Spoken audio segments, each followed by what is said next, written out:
Welcome to Math 2320, Section 4.1. In this particular section, we have a lot of theory to cover. We start off by looking at a set of functions. So I have n functions, f1, f2, f3, up to fn. I take all of these functions and I look to see what happens if I take a constant times function 1, function 2, up to function n, add them all up, set it equal to 0. And so what I'm curious is there a combination of scalars here that will make this equal to 0? Or if it is possible that the only time this happens is if all the various CI's are 0. Now we also want to know, well, when does this happen? If it does, are there particular x's or not? If the functions are linearly dependent, that means that one of them is a combination of scalar multiples of some of the others. Now, sometimes it's easy to look at your functions and determine if that's true. Otherwise, we have something called the Wronskian.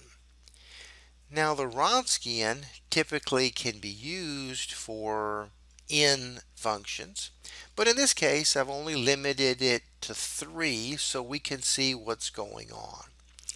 So, what you do to form this Wronskian, first off, the two vertical lines are not absolute value, it's the determinant. You list your functions across the top, however many that you have, and then you keep taking derivatives until you have one less than the number of functions. So in this case, I've got 3 functions. So we end the last row here with the second derivative. So again, this size changes depending upon how many functions that you have. You form this determinant and you want to see if this is not 0 for all the x's in the interval that we're trying to figure out, are they linearly independent or not. Now, you may or not have some experience with derivatives, so let's talk about derivatives a little bit. So first off, we're going to find the determinant of a 2 by 2 matrix. That determinant is fairly easy.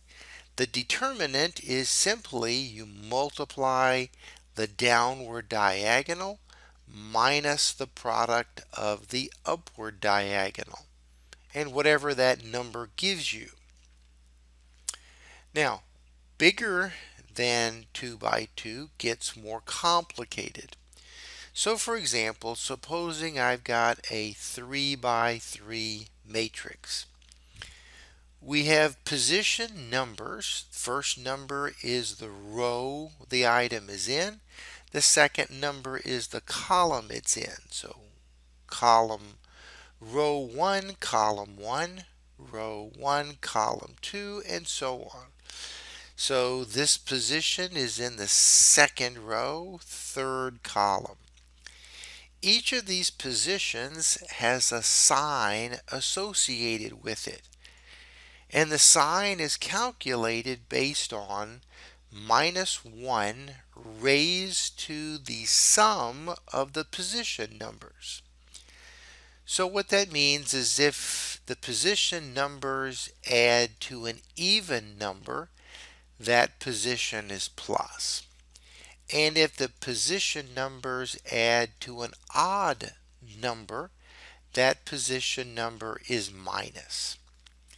Now that's important because when we want to do a 3 by 3 determinant, I have two 3 by 3 determinants here. They're exactly the same. So what I want to show you is I can expand down any row or column and I'll still get the same number. So let's scroll up a little higher here. All right, so in this first case, I'm going to expand by the top row. Let's see, how did the signs go? The signs went plus, minus, plus. So you see, here's the 1, here's the 3. Its position is minus, that's why that's there. And the last one is a 2. How do I get these 2 by 2 determinants? If I'm focused on the 1, I cover up the row it's in and column it's in, and what's left is 2, 4, 5, 8. When I get to the 3 and its position is minus, I cover up the column it's in, the row it's in, and I've got minus 1, 4, 1, 8. When I get to the 2, I cover up the column it's in, the row it's in. I've got minus 1, 2, 1, and a 5. So from there, I just go by our process for a 2 by 2 determinant. So 16 minus 20, minus 8 minus 4, minus 5 minus 2. And so by doing all that, I end up with 18. Now it doesn't matter which row or column you expand by. So in this case, I'm going to expand by the last column. The position numbers were plus, minus, plus. So here's the plus, there's the minus, there's the plus. So it works the same way. If I focus on the 2, cover up the column it's in, the row it's in, I've got minus 1, 2, 1, 5. Here's the 4. Cover up the column and row. I've got 1, 3, 1, 5. And similarly for the 8, cover up the column, the row, 1, 3, minus 1, 2. And again, you're left with a series of 3 2 by 2 determinants. But we still get exactly the same result. So whenever you form the Wronskian, you're calculating a determinant. I've shown this for a 3 by 3 determinant, but the sign calculation works exactly the same. It's minus 1 to the I plus j regardless of the size. You can always get this. You cover up the row and column and you expand it. So if it were 4 by 4, you would expand it into a series of 3 by 3s, and then each of the 3 by 3s would expand into a series of 2 by 2s. It is long and tedious. Some terminology. If our second order differential equation here is equal to 0, it's called homogeneous. Now I have shown it for second order. It could be nth order. If we have the same second order, but we have a driving function on the right hand side or a forcing function, it's called non-homogeneous. Now we have a couple of important theorems in this section. Theorem 4.1.2 says if I have a series of solutions to the nth order homogeneous problem, then if I take any combination of those solutions, then this also solves the homogeneous problem. Well, why is that? Well, because the way differentiation works, it doesn't matter that I've got sum or constants. Each of these, when you plug it in, solves the homogeneous problem. And theorem 4.16, if y1, y2 up toyn's are homogeneous solutions, and supposing I've got a particular solution. This is a particular solution to the non-homogeneous problem. Then, if I take any combination of the homogeneous solutions, I add that to my particular solution, I will get a general solution to the non-homogeneous problem. All right, a lot of theory. Read the particular section carefully. All right, so looking here at the homework, we have a differential equation. We have a solution already for it. We have two initial conditions. We have y at 0 is 0 and y prime at 0 is 3. So this is a second order differential equation. So to solve it, we typically have two initial conditions. So they want us to figure out, how do we figure out what C1 and C2 is, to have it solve both the equation and the initial conditions. So let's see. If I plug in 0, I'm supposed to get 0. So that's C1 E0, C2 e to the minus 0.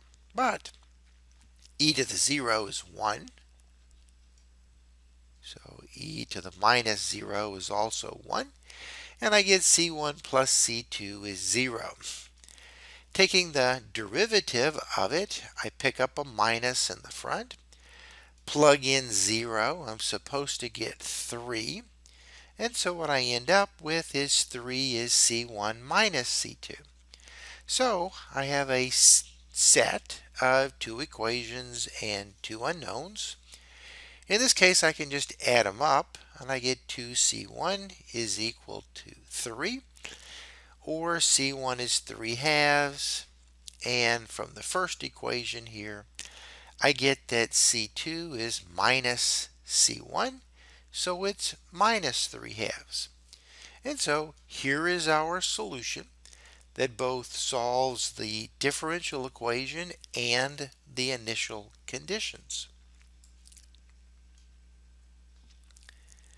All right, in question 2, we have a third order differential equation. We have three initial conditions. So here's my solution. I'm going to plug in y at pi. I'm going to calculate y prime. I need to put in y prime of pi. All right, so I can get everything on one screen. And I need to calculate y double prime and then see what is y double prime at pi.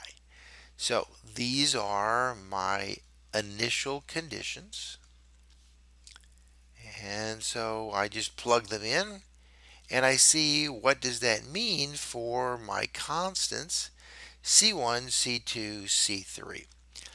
So from the first one, I see that C2 equals C1. From the second initial condition, I see C3 is minus 3. And when I look at my last initial condition on y double prime at pi, I figure out that C2 is minus 1. But we had earlier that C2 equaled minus 1, so C1 is minus 1. And so there's our solution to the differential equation and solves our three initial conditions.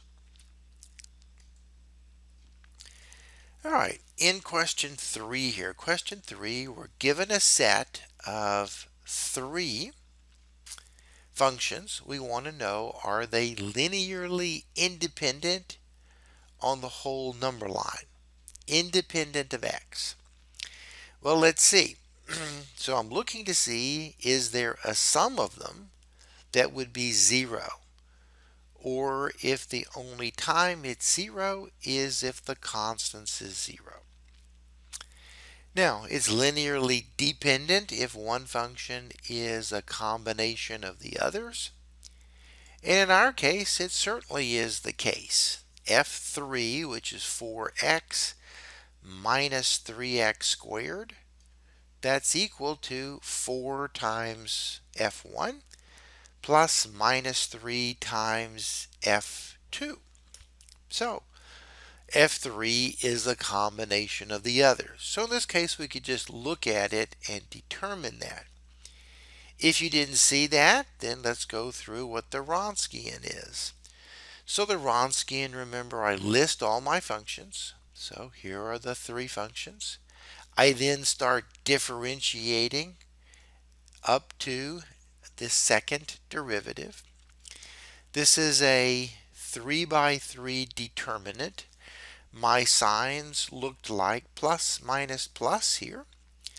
All right, so I'm looking to see, since I can expand down any row or column, I'm looking to see which is the easiest.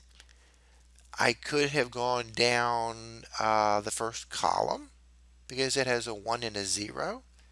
I've chosen here to go down the last row. Again, I have a 0 there. So how do the signs go? Plus, minus, plus. All right, so that's minus 2. It's times the 2 by 2 determinant I get when I cover up the row and the column. I've got minus 6, again, times the 2 by 2 determinant of when I cover up the row and the column. So, a bit messy, so multiply the downward diagonal minus the upward diagonal. After you clean it up a little bit, you end up with 6x squared. From this part, you get 2x squared minus x squared, so x squared. You get a minus 6x squared, and they sum to 0. And it sums to 0 for all possible x, so therefore the 3 functions are linearly dependent. So if you can see that they're dependent, you don't need to do the Wronskian. If you didn't see that, then you need to calculate the Wronskian. All right, in question 4, we've got f1 is x, f2 is x minus 1, f3 is x plus 6. Well, in this case, if you look at it for a little bit, you'll see f3 is 7 times f1 plus minus 6 times f2, and they give you exactly the same thing, so they are linearly dependent. But again, just to show the Wronskian, what you see here is the functions, their derivatives, and the second derivative would give me a whole row of zeros. So if I expand by this last row, it's 0 times everything, so making the entire thing 0. Therefore, the 3 functions are linearly dependent.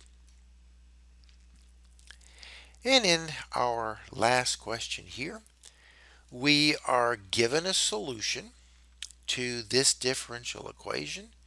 The question is, can we make it fit whatever boundary conditions that they give us?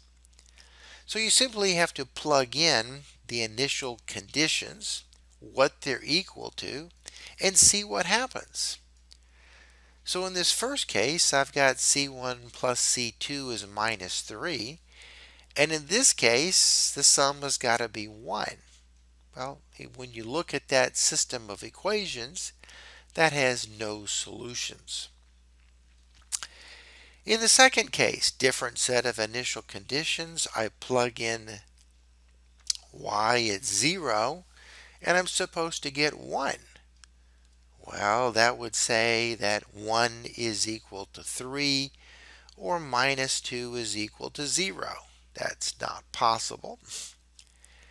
All right, and in C, we have y at 0 is 3, y at 1 is 0. Plug all that in. Well, the first one I get 0 equals 0. But when I plug in y at 1, what I see is, yes, it is possible to find a C1 and C2. The only thing I need is that the sum of them has got to be minus 3. But any possible C1 and C2 that do that is fine. So yes, we can do that. And in the last case, if I plug in 1 and 2, I'm supposed to get 3 and 15. That gives me a set of two equations and two unknowns, which is solvable, and I get that C2 is 1 and C1 is minus 1. So in this case, there's only one possible combination of C1 and C2 that work.